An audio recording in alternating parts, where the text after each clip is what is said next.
Nagtako pansin dito sa Occidental Mindoro ang magkapatid na sina Jmar, 5 taong gulang, at Emma, 2 taong gulang. Ang kanang mata kasi ni Jmar at kaliwang mata naman ni Emma, kulay asul. Kung susuriin naman daw ang mata ng kanilang ina, parehong kulay brown naman ang mga ito. Ako po si Angeline Layugan.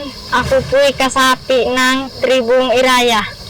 Ang pangarap ko sa aming mga anak ay makatapos ng pag-aaral. Ang misyonaryo namang si Roel, napa-second look pa nga sa mga bata nang minsan siyang magdala ng tulong mula sa simbahan. Sabi po ng isang kapatid ay meron daw po siyang anak na dumating at nandun daw po sa Newgan nakatira. Eh ako naman po ay dali-dali po ako na pumunta. Pupunta po tayo doon sa isang pamilya na may 3 miyembro doon ng isang mata ay kulay asul. Tingnan niyo po magkapatid. Ako talaga ay hindi makapaniwala. Asul po talaga yung isang mata niya. At sa pahintulot ng ina nilang si Angeline, ibinida pa ni Roel sa online world ang natatanging kulay ng mga mata ng magkapatid. Yan, isang mata ng pan. Tingnan mo muna, tutukan mo muna ng camera. Yan. Yan.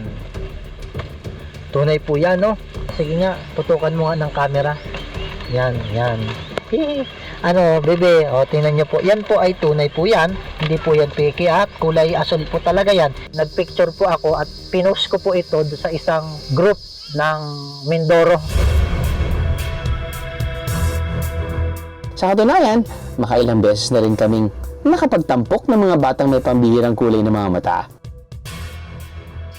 Pero si Jmar at Emma, tig-isang mata lang nila ang kulay asul. At para mas malinawan tayo sa kondisyon ng mga bata, sinamahan ng sangguniang panlalawigan ng Occidental Mindoro ang AHA Squad para ibiyahe ang pamilya ng 3 oras nang sa gayon ay maipakonsulta sila sa doktor sa kauna-unahang pagkakataon.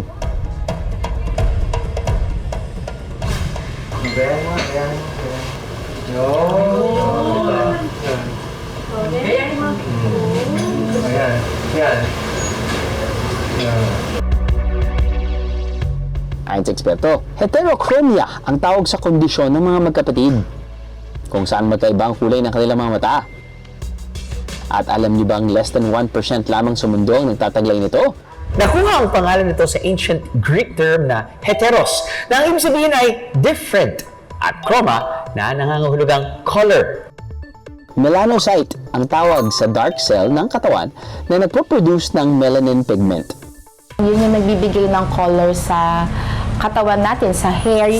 Ay mas marami tayong melanocytes, mas lumalabas yung brown pigment. Pagka kulang, lumalabas din yung green or blue. Usually, diba sa mga Pilipino, mas marami tayong melanocytes, yung brown pigment. Kaya brown halos lahat ng mata natin. Pero paano nangyaring isang mata lang nila ang kulay asul? Pwede din naman yon during development, pwedeng isa lang ang may deficiency, doon lang nag-trigger yung doon sa chromosome lang na yon na doon sa isang mata lang.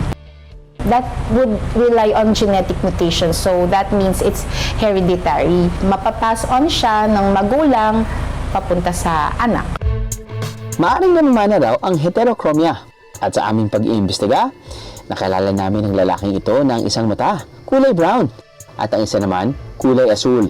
Katulad kina Jmar at Emma. Siya lang naman pala ang tatay ng magkapatid. Yung ako po isinilang na aking magulang po, ay ganito na po ako. Hanggang sa po ako lumaki ng ganito at nagkapamilya ho at nagkaanak, ay ganyan din ho ang mga aking anak ko.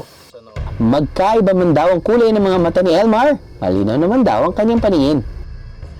Hindi talaga siya masasabing sakit ang heterochromia. It's more of deficiency lang ng melanocytes. Unless na lang yung heterochromia would be caused by injury, by inflammation. Kung may infection, doon natin tinitreat. Pero ang heterochromia, maaari rin palang maging sintomas ng iba pang diferensya ng katawan.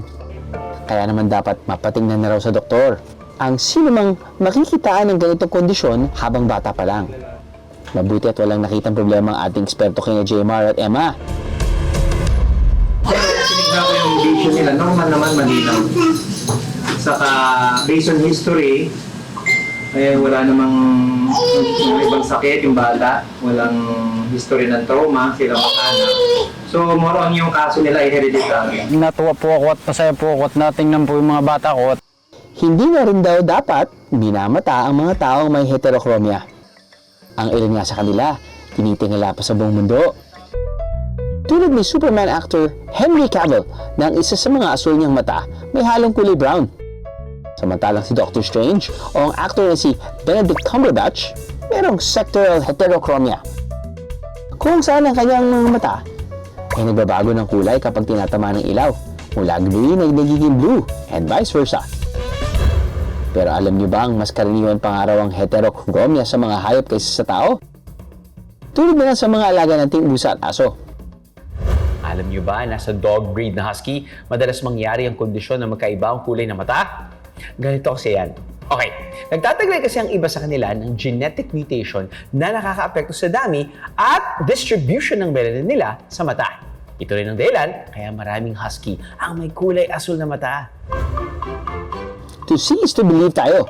Kaya naman meet Bea. Hindi siya husky, kundi isang Old English Bulldog. Kung titingnan sa malapitan, ang kaliwa ng mata, color blue.